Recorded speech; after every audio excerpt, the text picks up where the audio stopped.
Welcome mates, I'm Bloodthirsty Lord, but you can call me Lordy and tell we're back on Paragon once again. But today we're going to be on the official website of Paragon in one of their blog posts containing the version 34 release notes or update that contains new skins, new player onboarding section, a death cam, and so much more that we're going to explain within this video. But before we get into this video, make sure to hit that like button and subscribe button to keep up to date with all the greatest and latest Paragon gaming content and Paragon gaming news, and as always, expect it here first. So without further ado, let's get straight into this.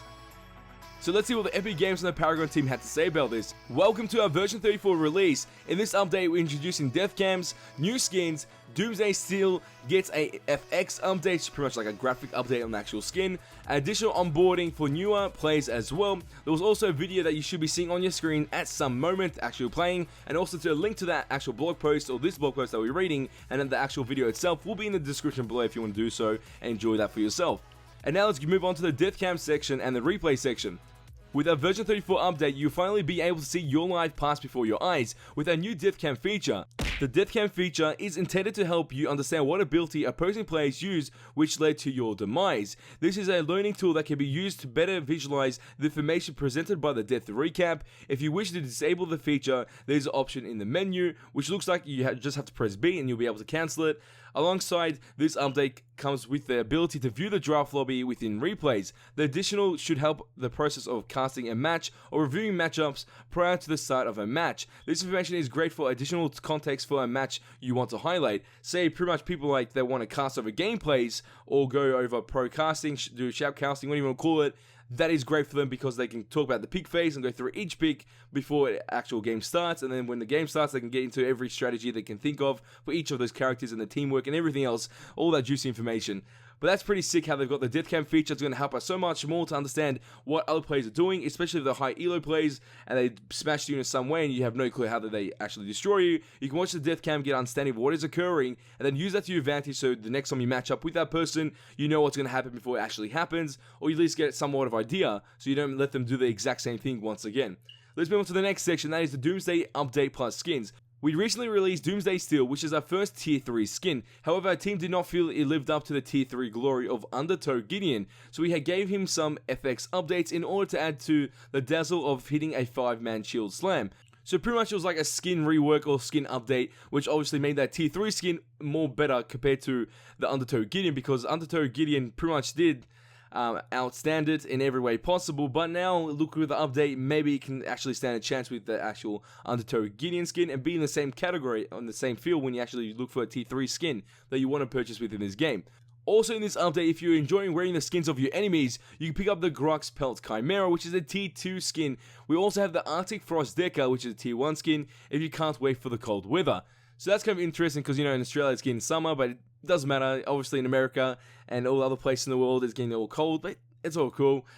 With the Grux Pelt Chimera skin, I'm kind of devastated. I like the skin, don't get me wrong, it's an amazing skin.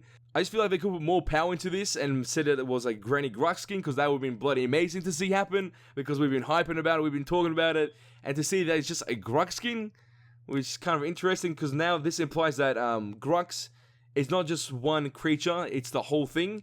So I thought Grux was just one of the creatures from the actual species that comes from his tribe, but it's the whole thing, the all Grux, if that makes any sense. Like how a snake is a snake, and or snakes is snakes, there's Grux and there's Grux, or multiple of them. I don't know how it works, but that's kind of interesting. So we got that skin there, you'll be seeing on your screen, looks pretty sick. We've already spoken about this skin multiple times. Now let's move on to the next one, which is Deca Arctic Frost, and this skin we also saw in the leaked footage, and looks pretty sick. And I can't believe this is Tier 1 skin. It looks like a Tier 2 skin with the visual effects. Looks sick. And the actual color code for this, white and blue and then some black, it looks pretty nice. It's clean skin, guaranteed. Let's move on to the next section, that is warning rings. To assist with the new players' understanding around Tower Aggro, we have implemented warning rings which will provide information as to when it's safe to attack the tower, green with minions, and when it's red with no minions, obviously. So that's understandable and hopefully helps new players understand what is going on with the actual towers and how the aggression works. New map Monolith, they've been talking about that for so far. We've been doing videos on that and pretty much discussing everything they've discussed and went in more detail and gave our own opinion about it. So there'll be videos in my channel if you want to watch that as well. It's your choice. You can go through the blogs or do that. Your choice. PS4 Pro reveal. This was obviously going to happen because why not use this exclusive PS4 game and PC game to your advantage when the PS4 Pro comes out, and obviously you get better graphics, better everything, better resolution, all that juicy stuff by doing so that's good to see. Some Agora changes are new player warning ring indicator implemented for towers, designed for new players and then disabled after account level 6. Red indicates if there are no minions targeted by tower. Pulse red if the player is targeted by the tower. Green indicates if ally minions are targeted under tower. Fix the bug which heroes could be knocked out of the world. That kind of happens quite a bit, especially when it's against a Rictor. I don't know why, that's just interesting. Reduce all prime knockback magnitude so players are knocked out of aggro range. So that's good as well to hear. Some AI changes are jungle bots now have improved AI and camp priority. Fix the bug with bots attempting to build houses with no charges. That's kind of interesting. Some audio changes fix the sound bug associated with melee hero basic attacks. The weekly card pack for this week is the Alpha Barrier upgrade, a minor kinetic upgrade, and also the Radiant Mantle actual card. So that's kind of interesting. Nothing too crazy in my eyes, but it is a somewhat decent pack if you're looking for those upgrades. Minor kinetic is pretty good because you don't usually get those, so that's nice to get.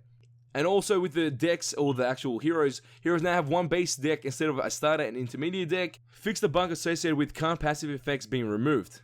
There were some all hero changes, but nothing too big. It was just polish and bug fixings and some audio changes here and there. But obviously it's still got the massive one because they've obviously changed how his animations looked. Updated FX on Doomsday Steel, Force Shield, Shield Bang emotes, Shield Slam Impact, and tattoos on the actual character. So that's pretty sick to see that. With the replay feature, you got the death cam has been added, menu options to disable this feature. Replays now show the draft lobby. Marker indicates when the draft completes and begins the full replay. Skip draft button implemented, only enabled for PvP.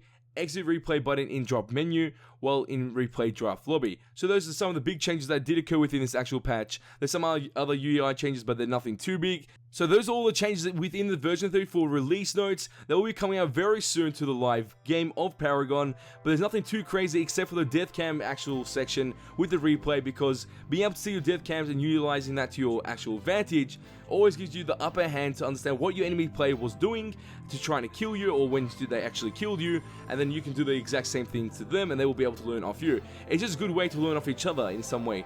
But mates, in the comment section down below, tell me what was the best feature of this actual patch. Leave your thoughts and your opinions in the comment section down below. So mates, if you do enjoy this video, show your support by smashing that blind like button. Let's try to get 100 likes on this video.